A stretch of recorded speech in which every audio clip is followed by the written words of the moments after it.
Ohio State is a week and a half away from its season opener against Texas, who does have a young wide receiver core with some guys who can maybe make some things shake. Specifically, Ryan Wingo, that's their second-year guy they're expecting to take a step up and maybe be the other.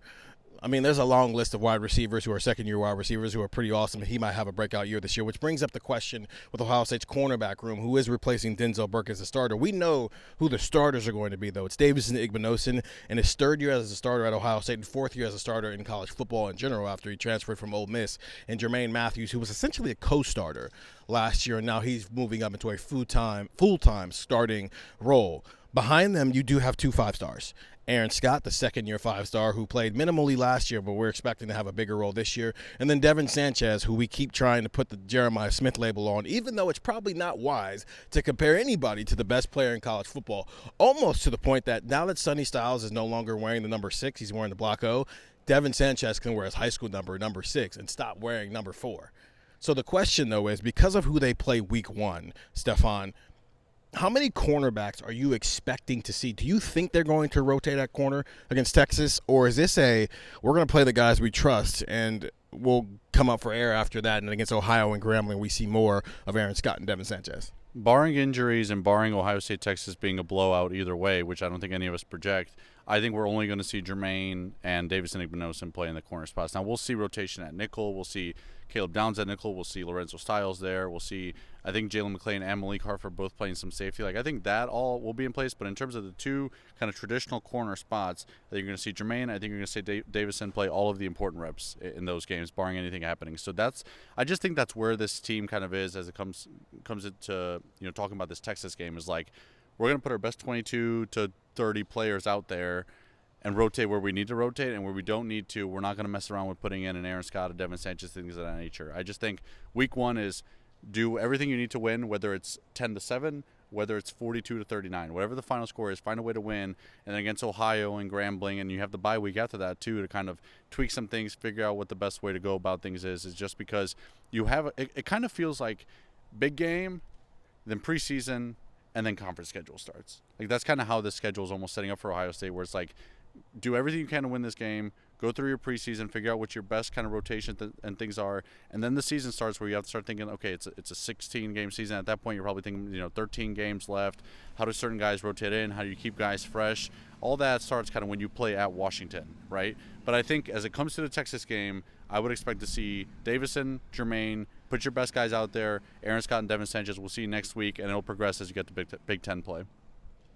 Do you think that ever changes? Because just because the opportunity for Devin and Aaron over the 2 weeks after this game will be there, it doesn't mean that we're going to absolutely see things that suggest that, oh, yeah, that one of them can do what Jermaine Matthews did last year and force their way onto the field.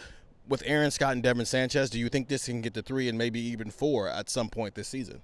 Oh, I think so. I think it might get to 3 or 4 for like a series or 2 against Texas, actually. Like, I would not be surprised if you see Aaron Scott play against the Longhorns. Like, I think, we're talking about Davison and we're talking about Jermaine on the outsides. We're kind of operating under the assumption that Caleb is going to be somebody that's moving around, right, playing that slot corner role. I think there's going to be room for a package of Caleb goes back to safety in kind of a significant passing situation on 3rd and long or something like that. Caleb goes back to safety. You bring on Lorenzo, and maybe you go dime look and you bring on Aaron Scott too. Like, I would not be surprised if you want corners on the field. So I think that would probably be a rotation, but I don't think it's going to be hey, Jermaine, take a seat here. Here comes, we got to get Aaron 3 series this game. I don't think it's going to be structured. I think it's going to be very, very much based in the situation of the game. Texas has decided that Arch Manning is going to be Tim Tebow and they're going to try to run the ball, okay, well then you're probably not going to see him. I think it's going to depend on how the game flows out, and I think the game is just going to see, okay, in this particular situation, here comes Aaron, here comes Lorenzo. But to your point, I think you're right. I think the outside corners are pretty well set, and I don't imagine that, especially against Texas, Tim Walton and Matt Patricia are going to look at this and say, you know what, we should be rotating Devin in with Davison, and we should be rotating Aaron in with Jermaine. I don't think that's the case. I think whatever keeps Caleb Downs near the ball as much as possible is what they should do. So if that means he doesn't play a single snap of free safety until after the Texas game, I'm all for that, especially if it sounds like the way Matt Guerrero was talking about Malik Hartford and Jalen McClain today, they're essentially both starters. So I'm expecting them to just start 3 safeties. I think this is going to be what the Notre Dame game was in 2023. If you remember, JT and Jack didn't come off the field that entire game. They played all like 70 snaps in that game. No Kenyatta, no Caden Curry.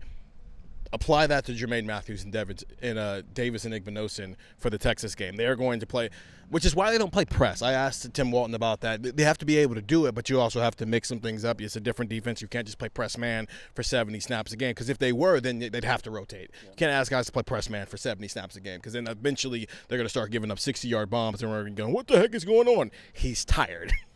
That's what's going on right now. I think you're going to see a lot of different things.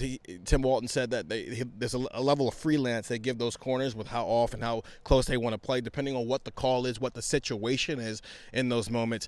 I think they trust those two. I think they're gaining trust in Aaron Scott.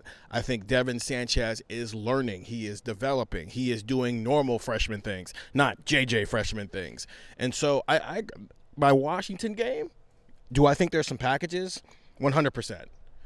Do I think that happens in week 1? No. I think there has been a heavy emphasis, especially now that fall camp is technically over, and they are into complete Texas prep for the next 2 weeks, on we have to get these 22 to 27 guys ready. And those extra 5, to me, are not on the back end. They're in the front end, specifically up front and in the middle where the defensive tackle room is. Get through this game. Play Davison and Jermaine 65-plus snaps and just let them roll.